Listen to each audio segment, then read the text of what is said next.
Ингээ бодохоор жоох юм хэрцгий юм шиг байгаа. Нөгөөдөөсөө хамгийн эрт босоо тэгээ 30 минут шүршүрт ороод уйлдаг байсан гинэ. Би текила уудаг төрлийн охин бишээ. Би водка уудаг төрлийн охин. Миний бүх эксүүд миний урмыг хугалж исэн. Нэгээс босно гэж хэлсэн. Тэгээ тэр экс нь тийм од хүн бол биш. Би тэр хүний ардаас зөндөө од хүмүүстэй болцсон. Тэр хүмүүс надтай бүр илүү галзуу зүйлүүдийг хийсэн гэж байгаа байхгүй. За одоо шөнийн 3:15 болж гин. Бүгдээ өнөдөр Rosie-гийн сүүлд орсон Color Daddy гэ подкастыг орчуулж хүргэнэ.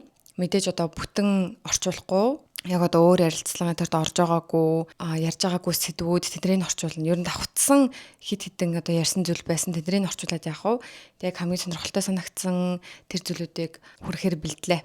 Ер нь Color Daddy гэдэг подкаст чи айгүй юм одоо фильтргүй подкаст тахгүй юу? Одоо айгүй олон хүмүүс орж исэн. За бидний сайн мэдих Kim Kardashian, Hailey Bieber, Megan Fox, нөгөө хосын влог хийдэг Catherine орж исэн. Catherine чинь орохдоо нөхөр нь яаж араар нь тавьжсэн тухай ярьсан. Cardi B орохдоо бүксэн дээрээ зүүдэг байсан хэдэн сая долларын, хэдэн 100 мянган долларын бүксний одоо diamond алмазтай piercing нь найл дуурссан гэж ярьсан. Hailey чинь Selena-гийн тухай ярьсан. Ер нь одоо хүмүүс ингэ шүлтэргүй ярьдаг тийм одоо подкаст. Тэрэн дээрээ өчтөр Rosie ингээ орсон гэл notification ирээл тэгэл би бүр ингээ айгу гайхсан заяа. Rosie юу ярьсан байж болох вэ? Вау, Rosie ийм подкастт орсон гэл тэгэл шууд үзсэн. Тэгээ одоо яг шөнө 3 өнгөрч байгаа гэхээр одоо уржигдрал болчих юм байна л да. Тэгээ би уг нь шууд ингээ орчуулж хүргэмээрсэн ч гэсэн маргааш нэг чухал ажилтай Hot Mic Diaries-ийн шинэ дугаарыг бичгээсэн. Тэгээ орчуулж чадаагүй. Тэгээ одоо ингээд бичлэг хийгээ хүргэж гин.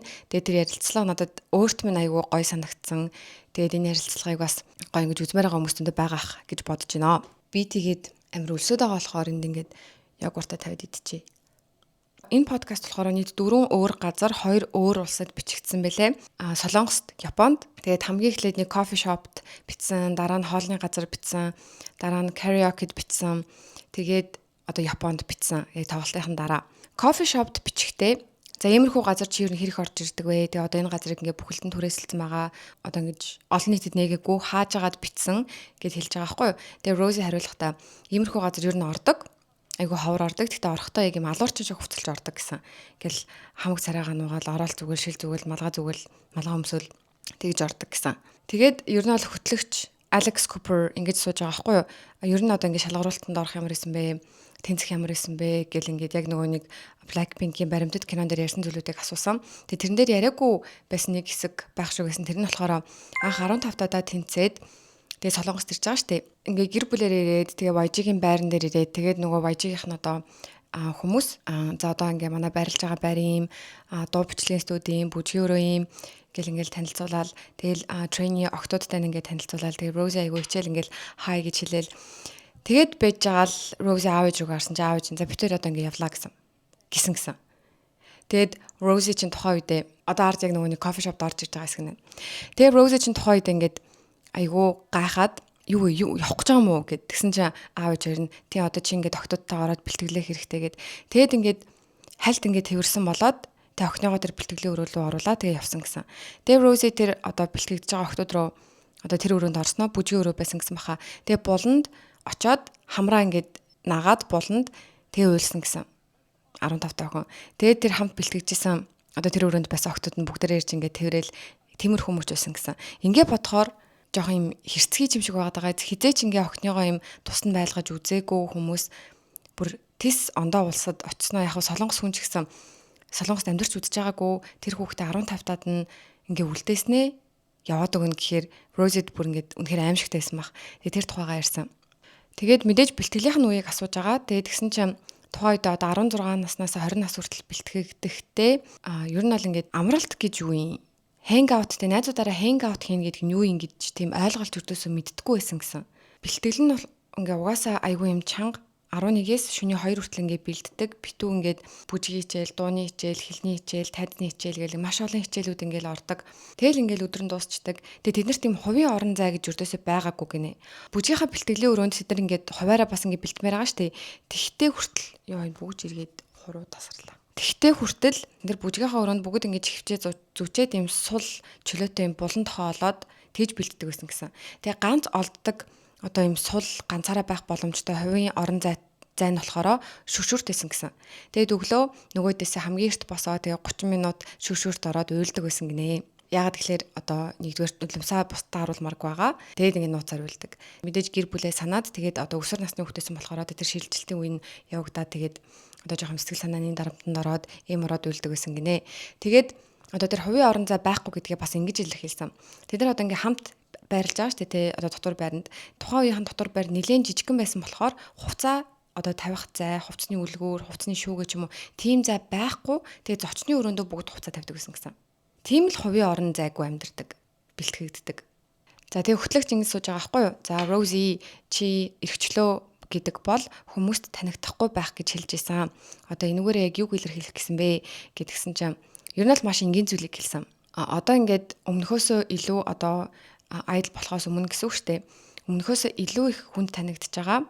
Тийм болохоор ингээд ядаж нэг өдрийг огт хүнд танигдахгүй байж өнгөрөхийг хүсдэг гэсэн. Тэгээд айгүй их хүнд танигдгаасаа болоод маш их зүйл хийж болох боломжоос хоцордог. Мөрөөдөл ингэж байгаа байхгүй юу? Хэрвээ нэг өдөр хүнд танигдахгүй байх боломж олдвол айгүй их хүнтэй газар алхаж үзхийг хүсдэг гэсэн. Тэгээд цэцэрлэгт хүрээлэн ч юм уу. Тэгээд тэр цэцэрлэгт хүрээлэндээ ингээд яг одоо алхахдаг гэсэн л дээ маш ховор. Тэгтээ алхахдаа ингээл дахиад нөгөө баглал тэ ингээл хамаг юм баглаж алхахдаг. Тэг яг мөрөөдөл нь болохоор найзуудтайгаа эсвэл найз залуутайгаа юм хөөрхөн хувц өмсөд алхахыг хүсдэг гэсэн. Тэгэд ингээд нялуураад яг юм романтик кино шиг хөтөлцөөд зураг мураг авахулаад үнсэлцээд тэгж юм танигдахгүй эргчлөөгөө дэлхийг хүсдэг гэсэн. Тэг ингээд бодохоор Розигийн мөрөөдлийн амьдралаар бид нар амьдарч байгаа.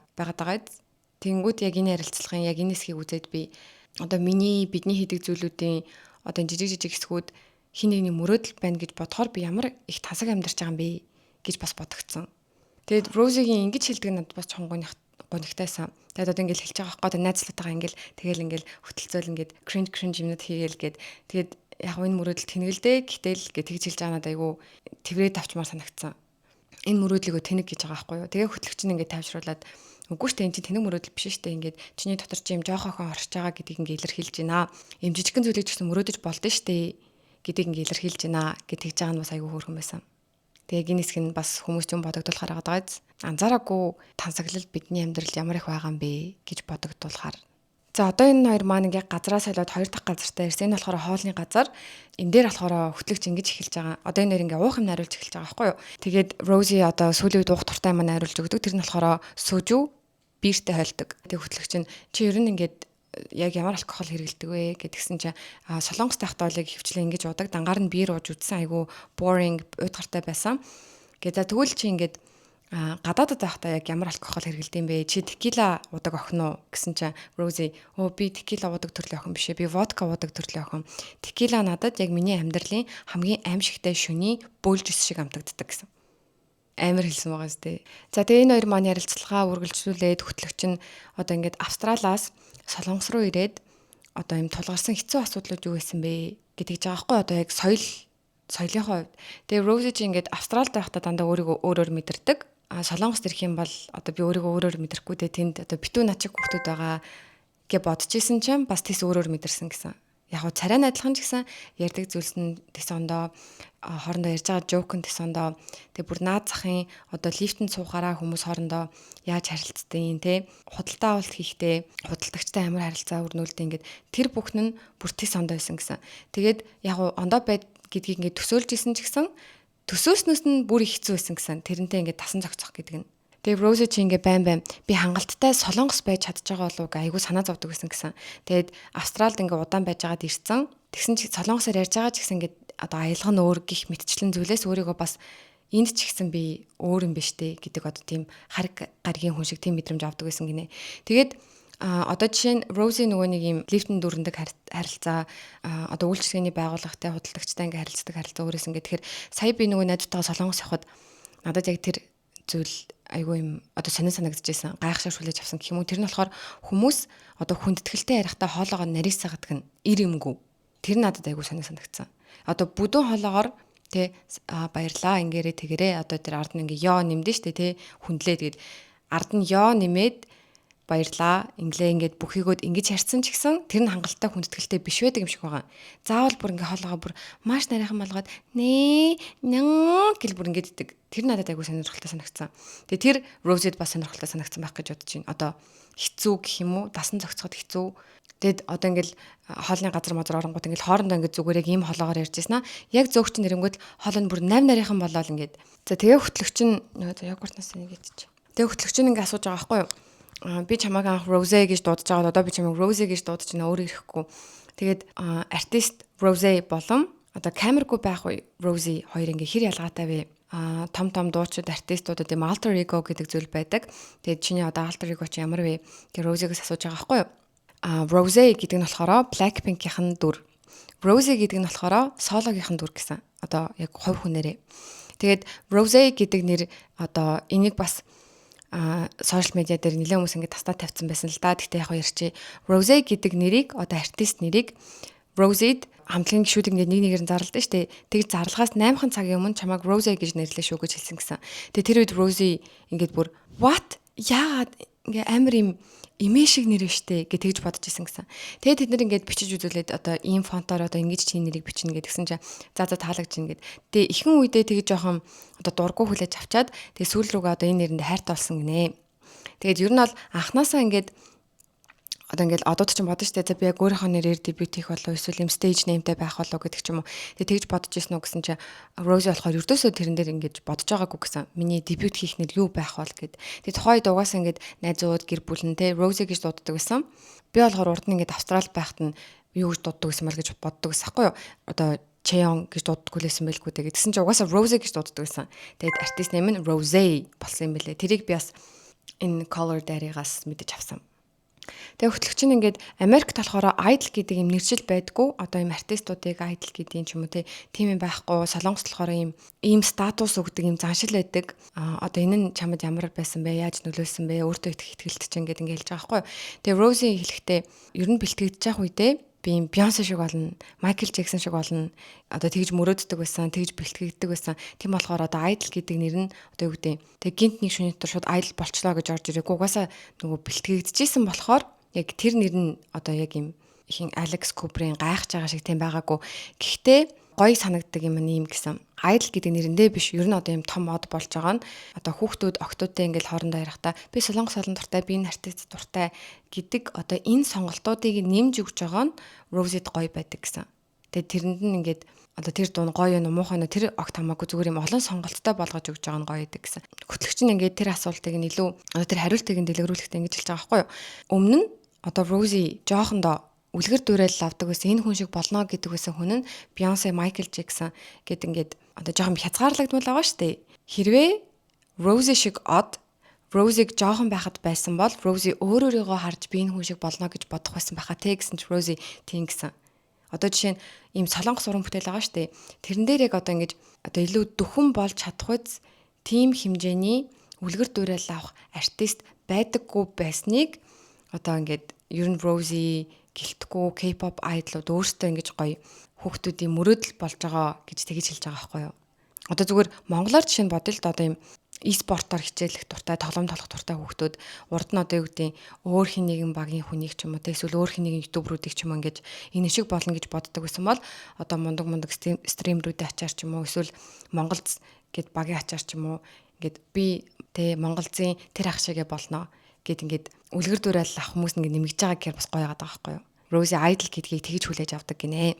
Тэгэд Rose ч гэсэн одоо ингээд солонгост ирэхдээ бас ер нь л ингээд айгүй их жоохносоо маш удаан хугацааны турш би гадны хүн шиг байгаад на гэдэг мэдрэмж авдаг гэсэн. Тэрийг болохоор alienated буюу арг аргийн хүн шиг гэж хэлээд байгаа байхгүй юу.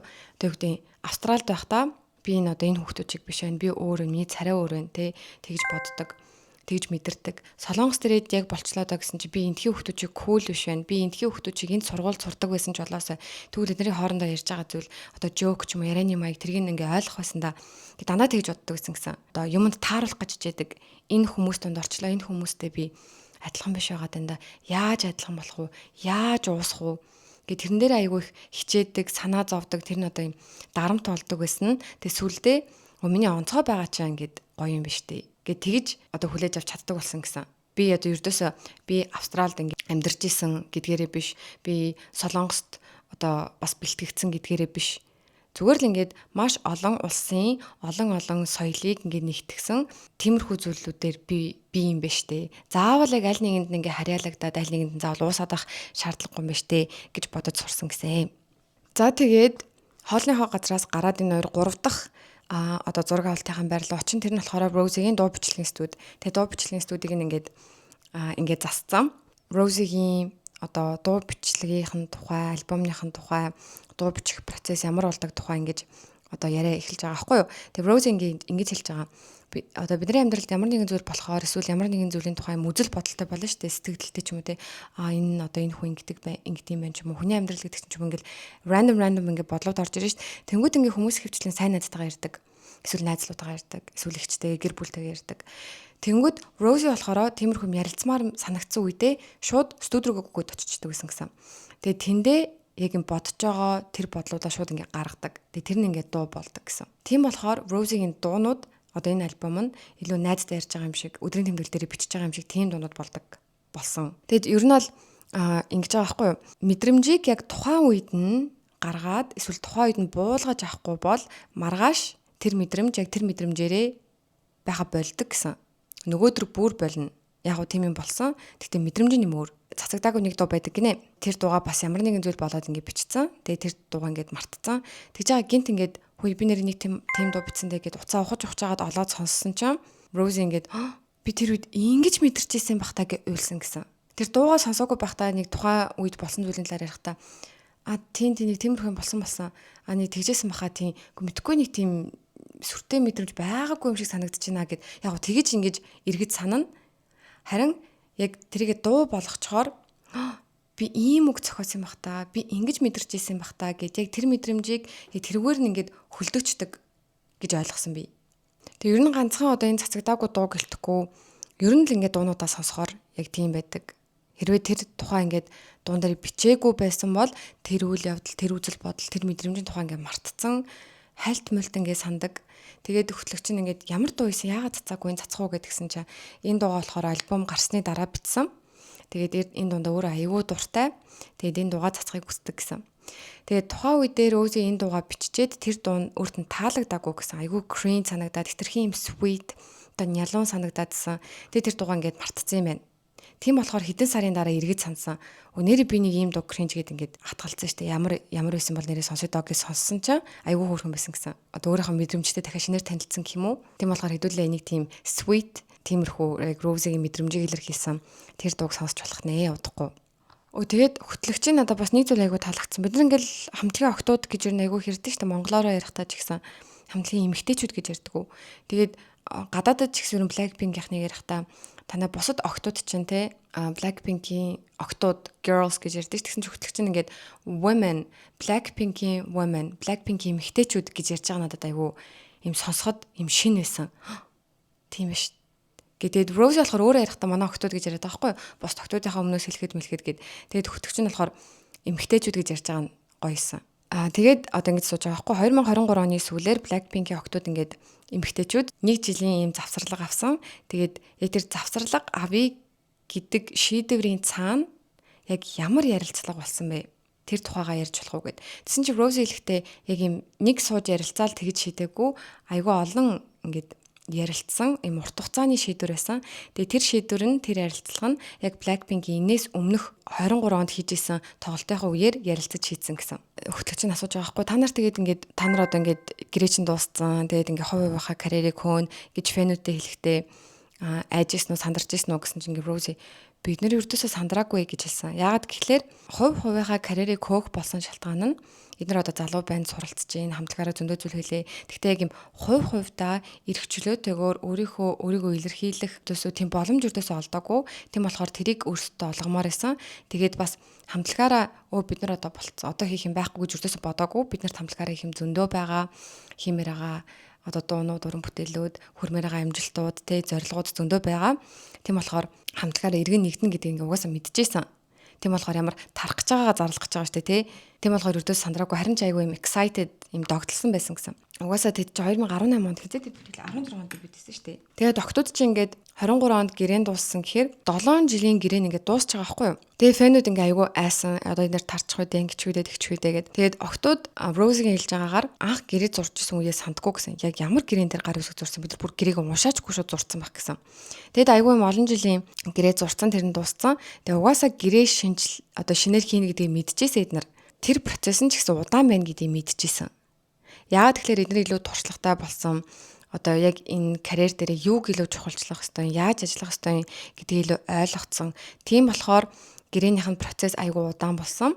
Тэгээд хөтлөгч нь ер нь гэрээгээ ер нь яаж хийсэн бэ? Яг хэлж болох мэдээллүүд байгаа юу хугацааны хувьд гэсэн чинь яг тэдэн жилийн гэрээ хийсэн ч юм уу те тэгж хугацааны хувьд хэлж болохгүй. Ямар ч гэсэн ингээд нөхцөл дээр одоо ингэж удаан ярилцсан бид нар юу хийж байгаа мэдсэн гэд ингэж хариулсан.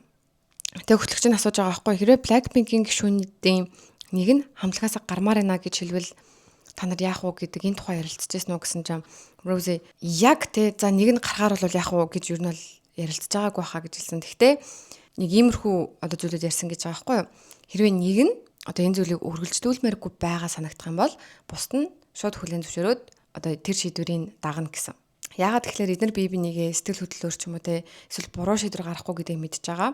Энэ хүн ингэж шийдвэр гаргахыг сонгоцсон байгаа юм чинь энэ шийдвэр нь өөрт нь маш эргээр нөлөөлнө гэдгийг мэдж байгаа болохоор тэр шийдвэрийг нь дагна хүндлэн гэсэн. Тэгээ ганцхан ерөн хамтлагийн гишүүн дээр биш үерхлээ харилцаа, найз нөхдөд харилцаа ерөн юмн дээр нэг нь одоо нэг юм шийдвэр гаргацсан ба штэ. За боли яа ямар шийдвэр гэж болно. Тэрийг нь ер нь айгуу дагаж хүндлэх хэрэгтэй гэж хэлсэн. Тэгэл би бодсон доо. За Blackpink-ийн нэг гишүүн л дөргүүл тэр чигээрэл дөрг гэх юм байна. Нэг нь л баймаргүй санагдвал бид нар байхгүй юм байна да. Одоо би бинийг ятгах юм ертөөсөө байхгүй юм байна да гэж жоохон айсан бас.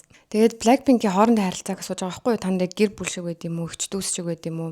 Ажлын хамт олон шиг байд юм уу? Ямар байдин гэсэн чинь ер нь л яг бүгд шиг нэдэг гэсэн. Найзууд шиг ч байна, гэр бүл, эгч дүүс, ажлын одоо хамтрагчид бүгдээрээ гэсэн. Эдгээр чинь маш олон жил ингээм хамт байсан байгаа шүү дээ. Хамт бэлтгэгдээд тэгснэ хамт ингээд дебют хийгээд маш олон тоглолтын дээр хамт яваад ер нь байн хамтдаа.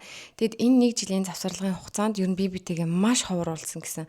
Rosie Jenny-тэй бүр нэг л уулзсан гэсэн. Энэ үед эдгээр бүр дэлхийгээр бүр маш их торсон, маш их улсаараа илсэн. Тэгэд юм таарах боломж бүр ингээд үнэхээр ховор байсан гэсэн. Тэгээ азар Лизатай Солонгос тахтаа зэрэг байж таарсан. Тэгээ альбомныхаа хэдэн дууг сонсгосон гэж байгаа байхгүй юу. Тэгээд хоорондын харилцаагаа дүгнэхтэй болохоор best friend гэж эднэрт бас тустай байгаа шүү дээ. Гэр бүлч гэж бас байгаа. Тэнгүүд гэр бүлийнх нь хүртэл ойлгодоггүй, сайн найз нь хүртэл ойлгодоггүй. Гэтэ Blackpink-ийн гишүүд ойлгодог. Тийм зүйл байдаг гэсэн. Ингээд ярихгүйгээр ойлгодог. Яг нэг зүйлийг давж тулсан болохоор, нэг зүйлийн төлөө явсан болохоор. Тэгээд эднэр одоо нэг жил ингээд тус-тустай байгаад ийм тус-тустай айгүйх туршлагатай болсон байгаа шүү дээ. Шинэ хүмүүстэй танилцсан, өөрийгөө шинээр нээсэн, өөртөөгөө шинээр танилцсан гэд. Одоо ийм их туршлагатай буцаж нийлээд ойлголцоход хүртэл айгүй юм амар байсан гэсэн. Хин нэгэн өөр хүнд өөрийнхөө мэдрэмжийг тайлбарлахдаа айгүй олон цаг шаардлагатай. Тэ одоо зүгээр жишээгээр яривал гэр бүлийн трауматай өсөж үдсэн хүн өсөж үзээгүй хүнд тайлбарлахад ингээ ойлгохгүй штэ. Чи танаа авч ингэж ингээ одоо төсөөлж чадахгүй. Тэгээ бүр яг ингээд өөрийгөө ойлгохын тулд ингээд бүр хитэн цаг ингээд ярьж иж ингээд яг тэр хүний мэдрэмжийг бараг 10% ойлгохгүй юу ингээ айгүй хэцүү. Тэнгүүд Blackpink-ийн гишүүдтэйгээ болохоор бараг ярилцах шаардлагагүй ойлголцчихдаг гэсэн. Тэр нь ингээд бүр жил ирэх тусмал бүр л ингээ гүнзгий болоод идэг гэсэн бараг зүгээр бодлоороо харилцдаг ч юм уу те. Тэгээд Grammy-д нэр дэвших ямар байсан бэ гэж асуусан чинь Rosie яг нөгөө анх шалгаруултанд тэнцсэн гэдэг шиг байсан гэсэн. Ердөөсөө би шалгаруултанд тэнцсэн эсвэл би K-pop idol болно би солонгос очиж амьдрна гэж хизэж боддгоо байсан шиг би Grammy-д нэр дэвшиж байна да. Яг том мод болно юм тоглолт хийн гэх тиймэрхүү юм төсөөлж исэн ч гэсэн яг тэр төсөөлөл мөрөөдөл зорилгод нь Grammy ердөөсөө байгаагүй гэсэн.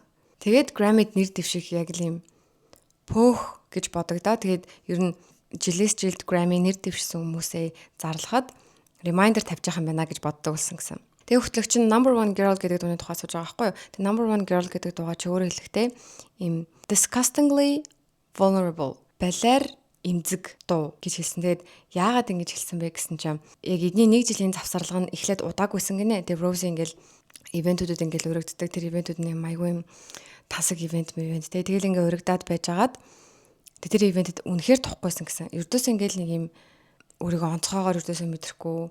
Тэр нь гэхдээ юу гэдэг хөөе намайг анхаараач ч юм уу тийм утгаар ердөөсөө тийм утгаар биш. Яг орчуулсан чинь өөрийгөө онцгоогоор мэдрэхгүй гэхээр айгу муухай орчуулагдаад лээ.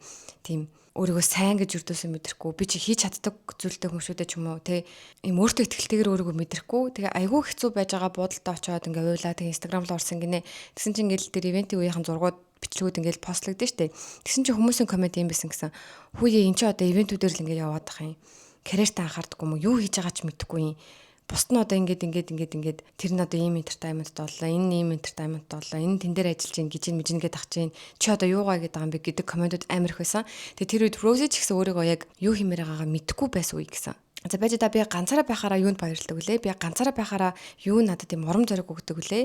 Юу намайг хөдөлгдөг вүлээ гэд өөрөө таньж мэдээгүй тэр аялал дээр байсан чинь хүмүүсийн тэр коммент Rose-д аяйгуу хэцүүсэн гэсэн. Тэгээ жигнэсээ л ингээд чадахгүй юм шиг нэрээ би юугаа яваад байгаа юм бол гэд намайг баярлуулдаг зүйлээ ч олоогүй, надад урам зориг өгдөг зүйлээ ч олоогүй ингээд аяйгуу стрессцэн гэсэн. Тэгээ маргааш нь цаа чи юм дуу бичлэгийн одоо юм ажилтайсан гинэ. Дуу бичлэгийн ажил гэж хэлэх нь зөв юм болоо та.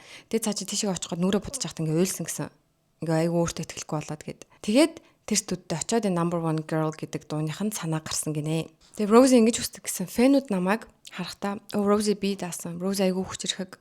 Rose өөртөө үнэхээр ихтгэлтэй. Rose-ийн дуу гоё байш шүү, хөөрхөн байш шүү гэдэг зөвшөөрөл ердөөсөө Rose-д хэрэггүй. Хүмүүс таалсан ч таалаагүй ч Rose зүгээр өөртөө аяйгуу ихтгэлтэй гэж харагдахыг аяйгуу хүсдэг гинэ. Тэгэхээр тэрний сүулдэ ингээ өөртөө аяйгуу дарамт болсон гэсэн. Ингээд яагаад намайг байгаагаар нь хүлээн зөвшөөрөхгүй байгаа. Яа надад итгэхгүй байгаа юм ч юм уу те ингээд өөртөө итгэл ингээ бусдаа сайдаг. Өөрийгөө хангалттай байна гэж бодох хангалттай биш. Яг хий нэгэн хажуунаас хөө чи хангалттай штэ гэж хэлвэл тийм би хангалттай байна гэдэг юм validation ингээ хүмүүсээс хүсдэг. Энэ дуу гоё болсон байгаа биз? Тийм байна гэж хэлвэл за нэрээ энэ дуу гоё болсон биш үү гэх тийм одоо өөртөө итгэл нь өөрөөс нь биш бусдаас шалтгаалдаг. Тийм байсан гэж байгаа байхгүй юу? Тэгээ тэр үед ингээ өөрөөс айгүй хичээдсэн гэсэн надад юу ч чаддаг юм байна уу гэдэг ингээ өөртөө итгэлтэй тэгж харагдахыг хүсээд байдаг. Тэгсэн чинь ингээд өөрийгөө баярлуулдаг юм ач олоогүй тэгээ хүмүүсийн комент гээд тэр нөхцөл байдлаас айгүй юм ичсэн гэсэн.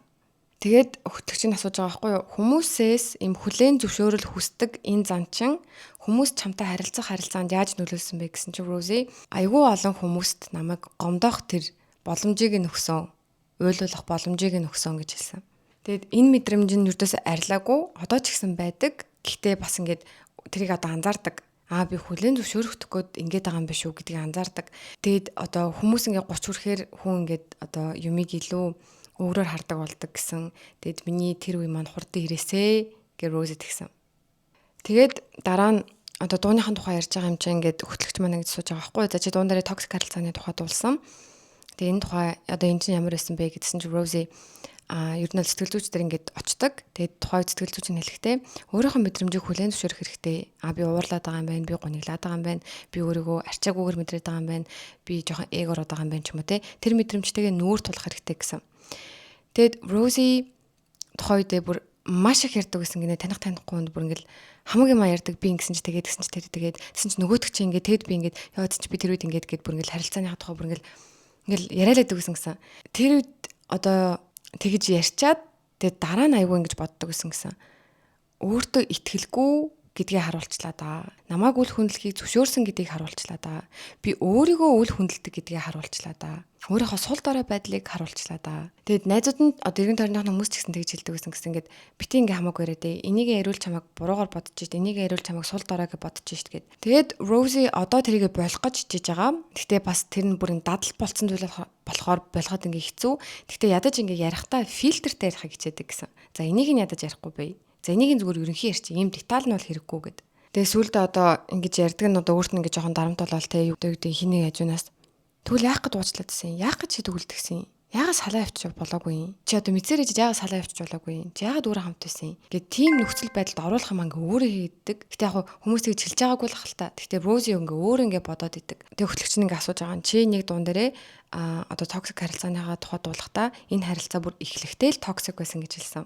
Гэт энэ тухайд асууж байгаа. Тэсэн чи Rose ингээд эхлэхдээ токсик байсан. Гэхдээ тэрийг анзаарч чадаагүй. Би тэр бибидээ айгүй их татагдсан байсан. Тийм байсан болохоор тэр ингээ үргэлжлээ яваадсан гэд. Тэгээ одоо токсик зүйл red flag гэдгийг ингээ таних зүйл чи юу вэ гэдсэн чи Rose хэлж байгаа байхгүй. Найзтай чинь, best friendтэй чинь муухай харцдаг. Эсвэл илүү ийдэг харцах гэж хичээдэггүй. Гэр бүлтэй чи илүү ийдэг харцах гэж хичээдэггүй бол тэр бол одоо токсик зүйл гэх юм уу? Чи тэр харилцаа бүтггүй мэнэ гэдэг зүйл гэсэн. Яагаад гэхлээр team X нь байсан юм шиг байгаа. За сайн найз маань гэд танилцуулчаад ах чи нөгөөх нь найзыг ингээд үл хойшоодаг, үл тоомсорладаг. Тэгээ тэр нь Rose-д ингээ айгу муухайсан гэсэн. Мэдгүй би найзтайгаа ингээд яриа завгүй байла. Найзтай чинь танилцмааргүй нэ чи мэдгүй одоо яг team детальтай яриаггүй л те. Тэгээ Rose хэлэхдээ хэрвээ би найз залуугийнхаа сайн найзтай танилцсан бол би тэр хүнтэй илүү ийдэг байх гэж хичээл зүтгэл гаргах болно. Аав ээжтэй илүү ийдэг харьцах гэж одоо хичээл зүтгэл гаргах болно гэдэг байгаа байхгүй юу. Чиний сайн найзыг гэр бүлээ ч хүндлэхгүй, экстра nice байх гэж жоохон хичээл зүтгэл гаргахгүй байгаа бол одоо red flag гэсэн шүү.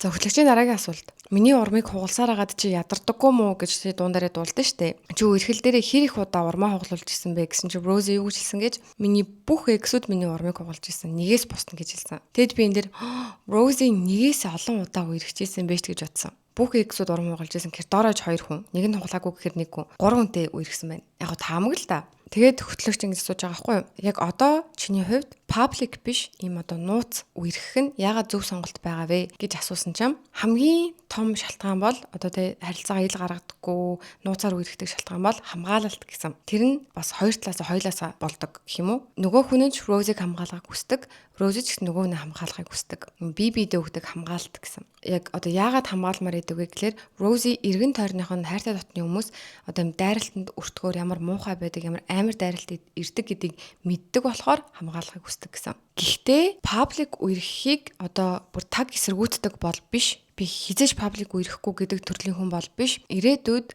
одоо энэ медиа, тэ сошиал медиа, цахим орчин гэдэг зүйлээс аюул мэдрэхэ болсон цагт одоо үерхэж байгаа хүнээ зарлах ч юм уу те паблик үерхэх ядаж гадуур болзоонд явдаг болох те ингээ улаан цам ингээл сошиал медиа дээр ингээл үнэлцэж өнгөлцөл стори гэл пост гэл тийм байх биш ч гэсэн ядаж ингээ хамаагүй болзоонд явдаг. Эсвэл хин нэгэн чи найзлуутай мөн гингүүд тийм ээ гэж хариулж чаддаг болох байхаа гэсэн. Тэгээд хөтлөгч нууцаар үерхэд тахаар нөгөө хүмүүсээс чи ингээд чи намайг нуугаад байгаа мó чи надтай ингээ үерхдэг гэдгийг хүмүүст харуулахыг хүсэхгүй байгаа мó гэдэг тиймэрхүү юм иржсэн үү гэдгсэн чинь Рози хэлж байгаа байхгүй юу. Нэг X байсан гинэ. Тэр X-тэй айгу залуу байхдаа үерхсэн. Тэгэл айгу хайртай дуртай байсан. Тэгээ тэр X нь одоо team high profile гэр одоо team од хүн бол биш. Зүгээр ажилдаа айгу анхаардаг хүн байсан. Одоо ажил карьертаа. Тэр хүн бүр хитрхи ийм болгоомжтой байсан гэсэн. Хойлоо хаашаа явж болохгүй, ийшээ явж болохгүй, болохгүй штэ, уулзч болохгүй гэл баг ингээл бүр хитрхи болгоомжтой. Би найзтай уулзж гин. Гэтэ чи хамт байгаа яах юм? Би чамайг хамгаалж гин гэлний тэгдэг. Тэгээ яг үнэндээ Розиг хамгаалж байгаа гэдэг зүйлийг үнэмшүүлсэн. Тэгээ Рози тэр нь ингээд айгу хот халуухай санагддаг гэсэн. Намайг одоо ингэж амар хамгаалж гин ямар амар болгоомжтой юм бэ гэл баг ингээ хойлоо уцаар явж болохгүй шүү дээ чадалж болохгүй шүү дээ гэл тэгдэг байсан юм шиг байгаа. Тэгээ Рози ингээл тэр нь ингээд одоо халуухан молхон гоё юм секси санагдаж байгаа шүү дээ. Тэгээ дараа нь тэр хүнээсээ салаад Рози тэр хүнээс илүү од тэгээ илүү юм high profile хүмүүстэй болцсон гинэ. Тэгээ Рози одоо бодохдоо тухайн үед вау хот гэж бодож байгаад яг сая ярилцсан нэрээ тэгжилж байгаа хгүй. Одоо бодсон чинь үгүй тэр өрдөөс ингээ намайг хамгаалж байгаа зүйл биш. Би тэр хүний ардаас зөндөө од хүмүүстэй болцсон. Тэр хүмүүс надтай бүр илүү галзуу зүйлүүдийг хийсэн гэж байгаа хгүй хамтдаа. Тэгээ Рози тухайн үед ингээ одоо юу гэдэг галзуу зүйл гэдэг нь одоо хамт кино үзье ч юм уу тиймэрхүү зүйл байсан баг. Яг ийм од хүмүүсийн хувьд хамт кино үзэх гэдэг чинь айгүй юм галзуу зүйл шүү дээ. Баригдчихвал яана гэд. Тэгэд ингээд кино үзэх гэдэг зүгээр жишээгээр авчи за Рози ярилцсан дээр тэгж хэлээгүй шүү. Тэр амар хамгаалаад байдаг байсан гэдэг залуутайгаа салсныхаа дараа бүр ирээд залуучуудтай ингээ болцсон гэж байгаа хгүй. Тэгсэн чинь тэр одоо залуу нь ингэсэн хоёлаа ийм юм хийж үзэх үү? Кино үзэж үзэх үү гэсэн чинь Рози бүр ингээ гайхсан гэсэн. Хүй кино үзэхийг зүгээр үү те чамд зүгээр юм уу? Аюултай биш үү? Хийж болох юм уу? Гэ Рози бүр үнэхээр гайхсан гэсэн. Тэгээд ингээ нөгөө хүмүүс нь яагаад болохгүй гэж гээд. Тэгэд Рози тэр мэд манай өмнөх X намайг бүр ингэтэл минь газлайт хийсэн юм биш те гэж ойлгосон гэсэн. Тэгээд ингээ хөтлөгч нь хэлж байгаа байхгүй ингээд одоо тэр одоо өмнөх X-ийг нэрх та. Чи одоо Розигийн өмнөөс те би чамаас илүү од байхад ягаад би болгоомжлог байхад чи болгоомжлоод байгаа юм бэ гэл тэгсэн чи Рози ха тухайн үед тэгж хэлж чадахгүй л гэхдээ одоо л тэгж хэлнэ гэд аягүй мөртөө ихтэй байгаад байгаа байхгүй юу. Тэгэд ер нь бол энэ ярилцлагын үеэр Розигийн гаргаж байгаа реакшнд аягүй хөрөн барьсан заяа. Хөтлөгч асууж байгаа байхгүй чи одоо ингээд паблик үерхэлд байж үзээгүй. Тэгснэ яаж огт үерхэж байгаагаа баригдуулахгүй, зургаад аруулахгүй, папараццд өртөхгүй үерхэддэг байсан бэ? Ямар аргатай байсан бэ гэдгсэн чинь Рози бүр ингээл амар хичээл за бүр амар хөрхөн. Тэгэл тэгжсэн яана энийг хэлж болох юм болоо да гэл ингээл яг юм өөрийнхоороо айгүй нээлттэй байсан гэж бодсон би Розигийн бусад бүх ярилцлагуудаас. Тэгээ тааж хэлж байгаа байхгүй юу? Тэгэд хэлж болох юм болоо да гэд нууц арга хэлж байгаа. Тэр нь болохоор одоо Солонгостой Amazon шиг юм онлайн дэлгүүр байдаг. Тэндээс юм богинохон хар буржгар хиймэл ус аваад яг өөрийнх нь үсээс бүр тис ондоогоо зүтэй. Тийм буржгар ус аваад тэгээ интернетээр ер нь одоо настай эмэгтэйчүүд яаж хувцалтын те одоо эмээгийн насны үе ч юм уу ингэж л гэхээр бас сонирма хөгшин эмэгтэй гэхээр бас сонин эмээнэр гэхээр бас сонин настай эмэгтэйчүүд гэж ирчих уу. Настай эмэгтэйчүүд яаж хувцалтын гэж хайгаад хувцалтын судлаад эдгээр чи ийм хэтэй өмсдөг юм байна. Ийм одоо жакет өмсдөг юм байна. Ийм цүнхийг ингэж барьж алхдаг юм байна. Тэгээ тэр болгоныг нь сураад тэгээд найзлуугийнхаа гэрт очдог гэсэн. Тэгээд ингээ хөтлөгч нь асууж байгаа байхгүй чи тэгж болзоонд явдаг гэсэн биш үү гэсэн чи үгүй болзоонд биш гэрт нь очихдаа тэгж очдог гэсэн гэл. Тэгээд хөтлөгч нь ингээл чи одоо эмээгийн хувцастаа ороод парика аваад хувцаа тайлаад би ирлээ гэл тэгдэг байх таа гэсэн чи Рози бүр ингээ инегээл харин тийм ингээл гэл ингэдэг гэж тэгж байгаа нь бас амар хөрхөн байсан яг юм. Ер нь айгүй нээлттэйсэн Рози. Тэгээд тэр байдал 6 сар үргэлжилсэн гэж байгаа байхгүй юу. Тэгээд Розигийн гэрт одоо шүүгэнд нь юм тусдаа настай эмэгтэйчүүдийн өмсдөг хувцас гээд им тусдаа хэсэг байсан гэсэн мөр. Тэгэд маш олон өнгийн им цэцэгтэй юпгнүүд тэр дандаа мурч юпг яагаад тэгэхээр баг шагаан гарчих юм бол шагаагаар нь таньж магадгүй гэж бодоод алхаагаар нь таньж магадгүй гэж бодоод тийм тусдаа шүүгээтэй байсан гэж байгаа байхгүй юу. Тэгэд тэгвэл нөгөө залуу чинь чамд ингээд чам дээр ирдэг байсан уу гэдгсэн чинь Рози тийм байна. Манад юм өвөөгийн хувцастай ирж исэн юм байна. Гэтэ нэг юм уламжлалт өвөө биш, илүү ийм өвөө болж ирдэг байсан гэдэг ч байгаа байхгүй. Тэгээ тэр байдал 6 сар үргэлжилсэн. Тэгээ Рози нэг удаа бүр юм нэг юм настай эмэгтэйгийн алхалтаар алхсан гэсэн бүр ингээд яг дөөрэж агаад. Тэгэд ингээд үнэхээр юм параноя гэдэг чинь хитэрсэн айцтай байсан. Баригчхуудын ингэчхүүдэгээд. Тэгсээ тэгснийхээ ачаар болзооны сургалтыг диспатч ч юм уу те өөр нэгэн тийм мэдээний сайтаас биш Рози өөрөө хэлж бид нар Розиг болцож ийсэн юм биш те гэдэг мэдчихэж байгаа байхгүй юу. Тэгээд айгүй сонирхолтой байна. Тэр залуугасаа салаад дараагийн залуутайгаа болзоод байжсэн чи ээж нь тэгсэн гэсэн одоо чи энэ хувцснуудаа энэ болцоон дээр ашиглахгүй байгаа зүтэй гэд. Тэгээд тэр хувцснуудаа эмээдээ өгсөн байна л да. Таны өдөр эмээтэйгээ уулзсан чи эмээ нь ингээд юм танил хөрөм өмссөн. Тэгээд ээж рүүгээ ээж энэ хөрөм гэд ингээд үйлбэрээ дуусгаагүйсэн чи ээж нь аха эмээгийн чи хамгийн дуртай хөрөм гэсэн. Тэгээ тэр ингээ айгүй хөвгчлөлтэйсэн гэсэн. За тэгээ хөтлөгчийн дараагийн асуулт болохоор яг одоо адилхан салбарынхаа хүнтэй үерхэх үү эсвэл өөр салбарын хүнтэй үерхийг хүсдэг үү гэсэн чинь Рози адилхан салбарынхаа хүнтэй үерхийг хүсдэг гэсэн. Яагаад гэхлээр одоо 16-аас 20 нас хүртэл ингээ бэлтгэгдэж байгаа тэр үед хүрээлдэг байсан хүмүүс нь дандаа л тэр салбарын хүмүүс багш нар нь менторууд нь бэлтгэгдэгч нар ч юм уу те дандаа л тэр зүйлээ ингээ хүрээлцэн. Тэнгүүд ингээ хаяа үеэл тэгээ хамаатнуудтай уулзгаар гэд ярьж байгаа юм бүр ингээд шал их сондоо санагддаг гэсэн гээд уусаж өгөхгүй. Тэгэд ингээд одоо ингээд гадуур хоолмол идэв штэ тий. Тэнгүүд ингээд одоо юу гэдэг энэ хүн нууцаар миний зураг яваад байгаа юм бах та энэ хүн бичээд байгаа юм бах та. Гэт тэгэл одоо найздаа ч юм уу хамаатны хоохон тэлэнгүүд нөгөөд нь зурагч аваагүй л штэ. Гэт тэгж хэлэнгүүд Розид тэр нь мэдрэгдэхтэй би одоо амар сүртэй санагдаж байгаа бах та гэт тэгж мэдрэгдэг байсан гэсэн. Тэгээ тэр нэг айгүй юм тохгүй өөрт нь. Хэрвээ болцдог залуугасаа чифт хоёр нь яагаад гадуур болцдоггүй юм? Яагаад чи намайг инстаграмд идэггүй юм? Яагаад гадуур зүгээр ингээд ресторанд хоол идэж болохгүй гэж гих мэтчлэн асуултууд ирэх юм бол Розид бүр хэцүү байна гэсэн тайлбарлахад хэцүү. Тийм болохоор яг нэг салбарын хүнтэйгээ үерхүүл ер нь гоё гэсэн. Тэгсэн чи хөтлөгч нь ой тэгвэл уг нь яг нэг салбарын токсик биш залуу байхад л болох юм байна штэ те гэсэн чи Рози харин тийм ийм амархан дараа 7 хоногт би завтаа шүү гэдэг ингээд жок хийж байгаа байхгүй юу. Хэрвээ чи энэ салбарт ажилтдаг, энэ салбарт карьертэй токсик биш залуу бол залгаарай гэж байгаа юм шиг. Тэгээ хөтлөгч ингээд одоо чи хүнтэй болцож байгаа юу гэсэн чи Рози бүр ингээд тэр асуултыг сонсоод бүр инээгээ сандалныхаа хажууд руу нуурч унаал найз руу гараал инээгээл тэгэл яана одоо үгүй гэж хэлвэл угаасаа л худлаа хэлж байгаа болчихно л доо буюу харьцаж байгаа гэдгийг хэлсэн.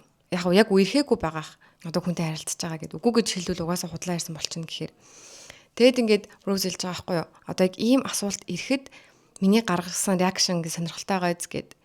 Тэг иймэрхүү асуултууд ирэхээр би шууд ингээд паникнд орчдөг. Миний толгойд шууд ингээд мэдээний сайтуудын гарчгууд харагддаг гэдэг ч аахгүй юу. Рози инглээ тэглээ тэр ярилцсан дээр ингэж ярьсан байна, ингэсэн байна, тэгсэн байна гэл хүмүүсийн татаж авч байгаа хэсгүүд бүр нүдэнд ингээд харагдал. Тэг яг миний унахыг хүлээж идэг хүмүүс яг энэ хэсгийг бүр ингээд байнга санана. Хэрвээ дараа нь миний амьдралд ямар нэгэн зүйл болох юм бол хүмүүс одоо ийм юм болцсон байгаа нь Розигийн Color Diary подкастн дээр ярьж байсан юмтай нь холбогдож байна. Гэт ингээ огт хамаагүй хоёр зүйлийг ингээд холбоол энэ ингэжсэн болохоор тэгж хэлжсэн тэр үе тэгж хэлжсэний санаж гинөө энэ үг чи ийм утгатай байсан байж Рози бол эр хүнд донтцсон гэд Рози өөр хэлж байгаа хгүй одоо чи тэгж хүмүүс хүний үгийг гуйвалдаг үг мушигдаг тэгж хүнийг харагдуулахыг хүсдэг тэрүүгээр нь хүмүүс бинийгээ дүгндэг амар гонигтай байгаа гэд Рози уйлсан. Тэгээд Рози хэлж байгаа хгүй би уг нь энэ дээр ингээд ердөөсөө тийм амар би хүн алсан. Хүн алах бол зүгээр гэдсэн би тийм аимшигтай зүйл хэлээгүй. Зүгээр л яг ингээ өөрийнхөө хинт ч гай болоогүй мэдрэмжийн тухай ярьж хахад тэрийг мань гуйлал мушгаал хэлээгүй зүйлийг хэлсэн болгоол ингэж хэлж байгаагаараа энэ хүн ийм юм илэрхийлэх гээд байгаа юм байна л да гэ бүр балиар зүйл олгоод тэрүүгээр намайг дүгнээл гээд. Энэ бол бүр ингээ үнэхээр үнэн заяо. Хүний ярьсан ярилцлагын тэр хүн чинь ингээд тэр чинь нэгдүгээр эвлүүлэг орж байгаа. Хоёрдугаар тэр хүн камерын дээр микрофонтой гэрэлтэй сандарцсан тэр хүн яг бодит амьдрал дээр боддог зүйлээ биш заримдаа тэрнээс одоо огт бодоогүй зүйлээ ярих ингээд зөндөө байдаг заяо. Тэг ингээд дэлгэрүүлж яриаггүй хальт товч ярьсан юм л бүр ингээд хүмүүс чи ийм хүн байсан байж ингэсэн байна тэгсэн байна гэл ганцхан тэр хитгэн секунд юмар тэр хүн ингээд бүхэлдэн дүгнэл тэгснэ одоо ингээд Рози хэлж байгаа штэ. Хэрвээ ирээдүйд ямар нэг юм болох юм бол хүмүүс миний энэ ярилцлагыг сөхөж гаргаж ирүүл яана гэд. Тэгэд одоо юу гэдэг энэ чи энэ ярилцлага нэр ингэж ярьсан байсан. Тэгэхээр өмнө нь энэ хүн одоо ийм зураг постлоод байсан ийм л учиртай байсан юм байна л да. Энэ хүн өмнө нь одоо ингэж идэг байсан ийм л байсан байна л да гэд огт хамааралгүй юмыг ингээл хооронд нь холбоол драматиклаа шүүмжлээл тэрийг бол би ингээ мэдэрчээсэн заяо. Тэр Hot Mic Diaries дээр би өөрөө орохдоо ингээд амар далий зүйлүүд ингээ холботой юм байлээ штэ. Тэг зүгээр Монголдо байгаа ютубер би тийм зүйлийг одоо мэдэрч хахад Rosie бүр яг ингээд толгойн хагарах гэж байгаа юм шиг хэцүү байдаг баха. Тэгээд ингээд тайлбарлаад хэлийгээр бас болохгүй тэрийн мушиг чинь бүр дэлхийн хэмжээний од байгаа юм чинь. Тэгэл би Rosie-гийн тэр үгийг ойлгосон. Эрхчлөө гэдэг бол танигдахгүй байх гэдэг. Rosie ийм хэцүү байгаа болохоор мөрөөдөл нь бидний тансаглал юм байна штэ гэд. Тэгээ хүмүүс одоо медиа хүмүүс хүний үгийг ингэж амар мушигдаг болохоор би заримдаа ярилцлаган дээр айгу болгоомжлоо зүгээр тийм үгүй гэж хариулаад байж байгааг илүүд үздэг гэдэг ч байгаа байхгүй юу. Тэгээд хөтлөгч нь үргэлжлүүлээд ингээд одоо маш олон ингээд ээжийнхаа үеийн хүмүүсээс, эмээгийнхаа үеийн хүмүүсийн эмэгтэйчүүдийн ярианаас сонсохоор харамсдаг зүйл нь гэсэн. Би бусдад тааруулах гэж өөрийгөө айгүй их дардаг байжээ. Too much байчих үдэ гэж айгүй санаа зовж өөрийгөө дардаг байсан.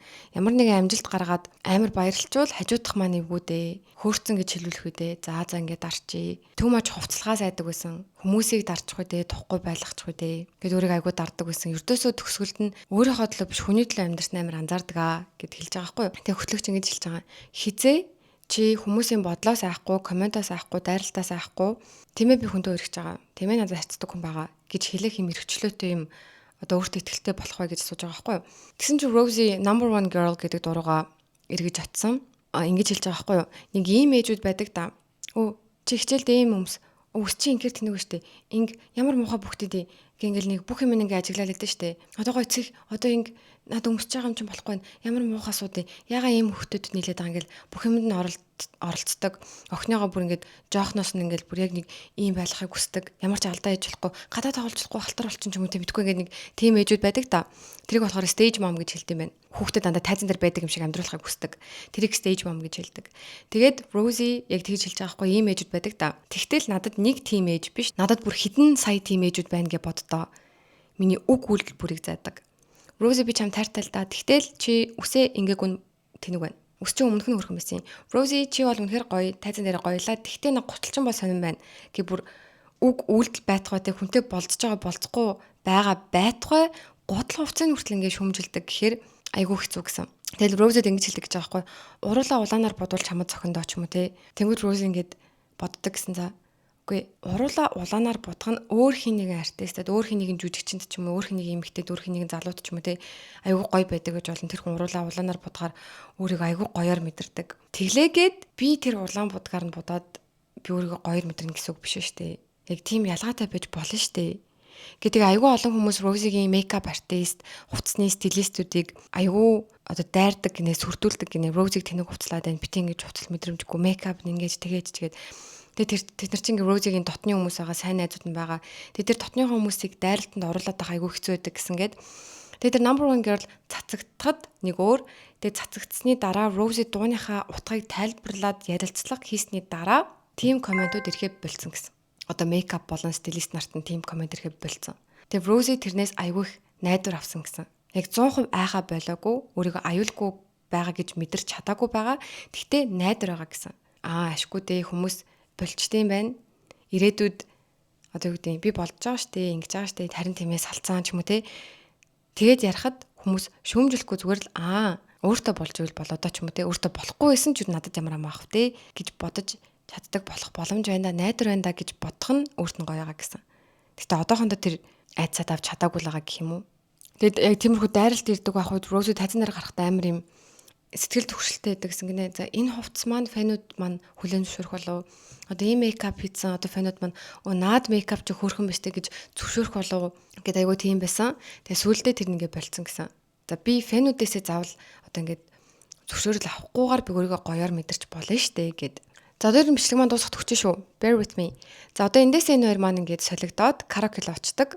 Яг таарлааш. Одоо энэ хоёр ингээд караокед очоод тэгээд одоо мөрөөдлийн артист, Grammy эднэр дэвших ямар байсан бэ гэх тиймэрхүү зүйлүүдийн тухай ярилцдаг. Тэгээд караоке нисэг нэг тэгж дуусчаагаад ерөнхийн нэг карьерийг ярьж агаад тэгээд Япон руу явдаг. Blackpink-ийн тоглолт руу. Тэгээд тоглолт үзэж байгаа хэсэг нь ороод тэгээд тоглолт дуусгаад ярилцлага үргэлжилдэг. Тэгээд шинэ альбомныхын тухай бас ярилцдаг. Тэгээд Rosie айгу хийн төгсөн. Нэг айгу фан хөгжилтэй юм collaboration байгаа. Өөр дуучинтай хийсэн юм хамтралын дуу байгаа. Blackpink гэсэн үг шүү дээ. Тэгээд тэр хамтрал нь Jump шиг төстэй. Тэгтээ тэдний хийжсэн дуунуудаас тис ондоо гэсэн.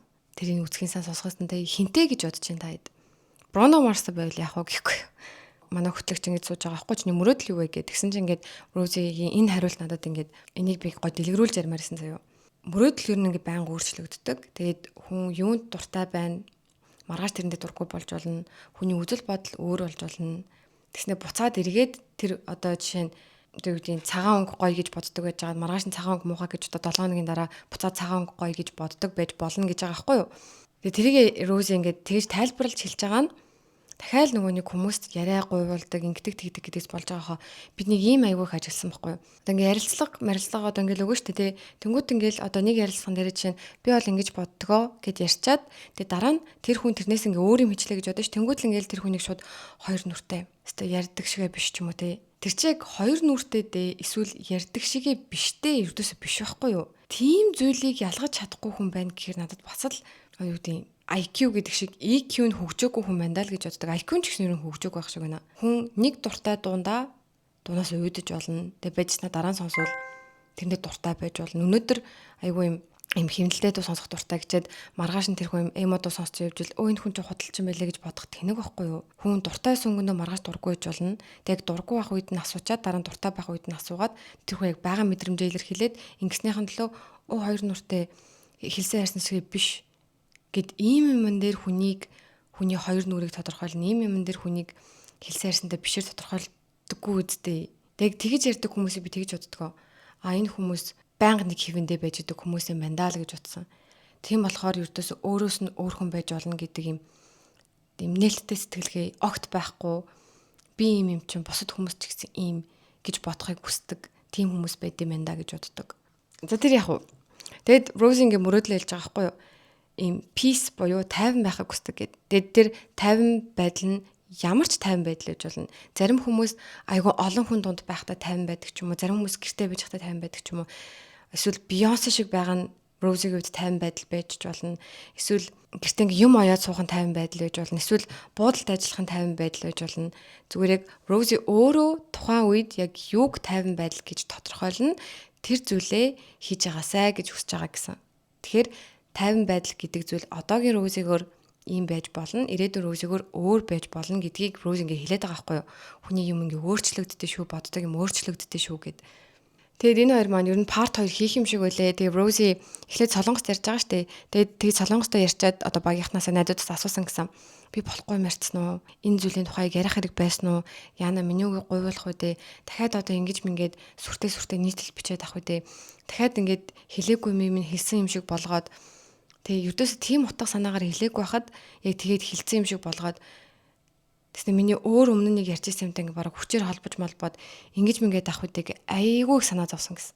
Энэ ярилцсан дээр бас яг өөрийгөө 100% нээж чадсан те айгүй тухтай аюулгүй мэдрэмж авч чадсан гэж бас хэлэхгүй. Тэгтээ намайг айгүй гоё яриулсан. Тэгээ дараагийн удаа би бүр илүү нээлттэй, бүр илүү зоригтой ярьж чадах байхаа гэж хэлсэн. Тэгэд би бол Rosie-гоор үнэхээр их бахархаж байна. Ингэж нээлттэй ярина, юм зоригтой байгаа нь бүр үнэхээр мундаг байна. Та нарын хувьд Rosie-г бодох бодол харах өнцөг нь хэрэг өөрчлөгдөж энэ ярилцлагын дараа угаасаа юм хүн гэж боддог байсан уу? За bye. Oh my gosh, цаг 4:28 болж байна.